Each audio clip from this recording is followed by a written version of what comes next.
Nakausap ni Acting Justice Secretary Frederick Vida ang law enforcement agency sa Prague, Czech Republic kaugnay sa mga detalye ng pagkakahuli kay dating Congressman Zaldico. May mga lilinawin naman siyang impormasyon ngayong araw sa kanilang counterparts doon. At live mula sa Prague, Czech Republic, ang kasama nating si Maris Umali. Maris. Standby na tayo. Susan, pasado alas 12 na nga ng hating gabi ngayon dito sa Prague, Czech Republic. Ngayon ngang Lunes, mamayang alas 2 ng hapon oras dito sa Prague at alas 8 naman ng gabi dyan sa Pilipinas ay nakatakdang magpulong ang high-level coordinating team ng Administrasyong Marcos kasama ang kanilang counterparts dito sa Czech Republic para malaman kung nasa na nga ba talaga si Zaldico at kung paano pinakamabilis siyang maibabalik sa ating bansa. Hindi man daw sigurado na maiuuwi o maibabalik sa bansa kasabay niya sa pag-uwi niya sa ating bansa si Ko, hindi naman daw uuwi si Secretary Vida ng empty-handed. Matapos makakuha ng kumpirmasyon mula sa Ministry of Justice na siyang counterpart ng Department of Justice dito sa Czech Republic, nakatakda na mamayang alas 2 ng hapon, oras dito sa Prague, ang kanilang pulong. Marami po tayong mga bagay na lilinawin at ibabalidate yung mga impormasyon. The key questions would be the protocols followed, di ba? And the basic question is, paano ba natin yung proseso kung paano siya maiuwi? Itatanong niyo siyempre kung nasan si Zaldico. Yeah, of course. That's the primary ask, di ba? Kasi if our objective really is the objective really is to bring him home and let him face the charges he's charged with. Tatansyahin din daw nila kung maaaring masagot ng Ministry of Justice kung nakapag-apply na ng political asylum si Ko. Kahapon, nakapulong muna ni Vida ang mga kinatawa ng Czech Law Enforcement Agency na nag-report ng umano'y detention ni Ko. We've gained some workable intel kung paano nangyari. Significant to the case, basically this is tracking kung ano yung nangyari. Diba? So medyo mas maliwanag na mga detalye at datos kung paano nangyari. Paano nangyari na umabot na dumating sa atin yung balita na namataan, nakita at na-accost si former Congressman Zaldico ng Czech authorities. Pero ang tanong, nahuli nga ba si Ko? Opo. It's true that he was at a certain point under Czech authorities, under the jurisdiction of the Czech authorities.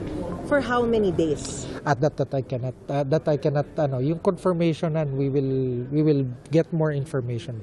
Dumating na rin ngayong weekend ang Philippine Center on Transnational Crime na siyang tututok sa aplikasyon para sa Red Notice laban kay Ko. Dala nila lahat ng dokumento na kailangan pa dun sa para ma-submit dun sa Lyon, France. The particulars of the documents kasi may mga kailangan ini-explain mo rin kung ano yung kasong final, no?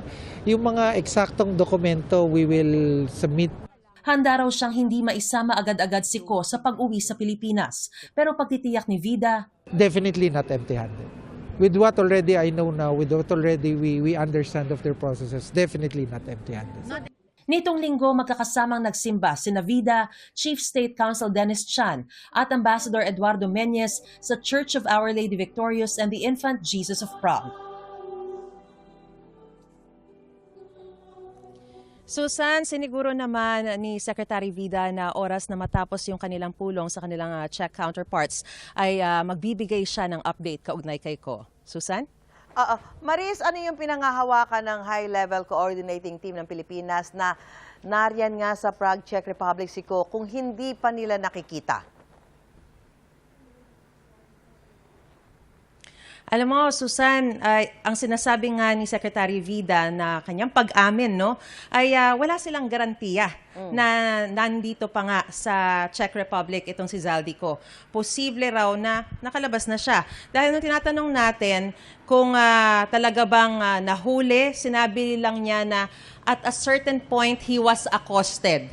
Tinanong natin, for how many days? Baka ngayon, wala na. Hawak pa ba siya ng Czech authorities? Sabi niya, that we do not know. So lahat ng mga sagot sa ating mga katanungan ay bukas daw mas mabibigyang linaw sa pakikipag-usap sa Czech authorities. Ang kaibahan kasi, bukas ang mga kausap nila yung Ministry of Justice, yung kanilang counterpart, na mas alam daw yung sitwasyon. Yung nauna nilang kausap nung Sabado, oras dito sa Prague, ay yung law enforcement agency na siyang nagbigay daw ng impormasyon kaugnay sa pagkaka-accost kay Zaldico. So ibig sabihin, yung usapan nila nung Sabado ay tungkol lamang sa, kumbaga, backtracking. Ano ba nangyari? Paano nakarating sa Pilipinas yung impormasyon na na-accost itong si Zaldico? Pero yung mga sumunod na mga pangyayari, asan siya, na posible bang matanong kung nag-apply siya ng political asylum, ano yung mga susunod na hakbang para pinakamabilis siyang maibalik sa bansa,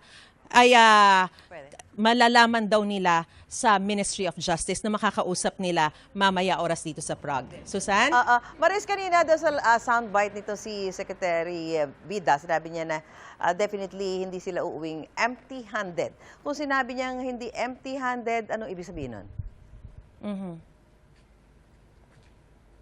Ang sinasabi niya, meron silang workable intelligence. Nalaman na nila paano nangyari. Hindi niya maidedetalye kasi may mga confidentiality raw ito. And of course, nirerespeto nila yung GDPR, yung policy, yung isa sa pinakamahigpit na batas ng European Union kaugnay sa data privacy. So hindi daw niya maaaring isa-isahin o idetalye kung ano yung napag-usapan.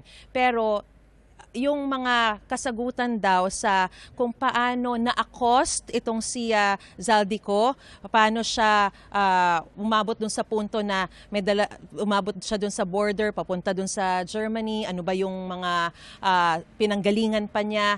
Yun yung mga posibleng impormasyon na alam ni Secretary Vida na hindi pa niya maaaring sa publiko raw, no? Dahil nirerespeto nga nila yung usapan nila ng Czech Republic kaugnay dun sa data privacy. Pero ang sinasabi niya, pag uwi daw niya, siguradong malalaman niya yung mga impormasyon na ito at mag-update siya sa Pangulo at sa publiko. Susan? Sige, hintayin na lang namin yung resulta ng pulong ngayong araw na ito. Maraming salamat, Maris Umali, live mula sa Prague, Czech Republic.